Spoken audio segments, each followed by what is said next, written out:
Mayong hapon kanatong tanan atong hiyang-hiyo nung naa sa likod sa pinakalikod palihog forward dire. Anyway, so natay forum karon nga gitawag og environmental forum para ma-discuss ang atong issue about sand and gravel extraction sa Salog River hangtod sa Divisoria. Sakto?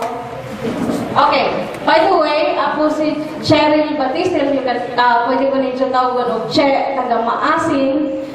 Ang akong affiliation karon sa una, naging tuig, Visayas State University, pero karon di na DSU, Camarines Northern State College. So, pero taga Maasin gyapon ko. Lumad nga Maasin hon. Okay, so muna ang among task diri karon is to moderate. Moderate meaning atong sa gisulti na ni Sir Buntuyan, ang kini nga forum is emotional.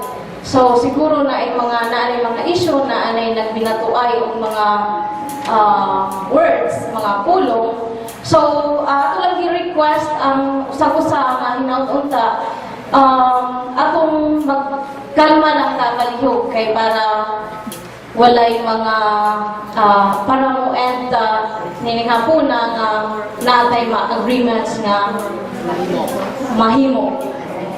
Okay, so ang atong style aniron ang every member sa panelist atong taga 10 minutes atong pasultihon kay sila man ang atong mga mutubag sa atong mga pangutanan. So patagaan nato sila 10 minutes to discuss or to say something about ani nga issue depende sa ilang opisina o sa ilang affiliation.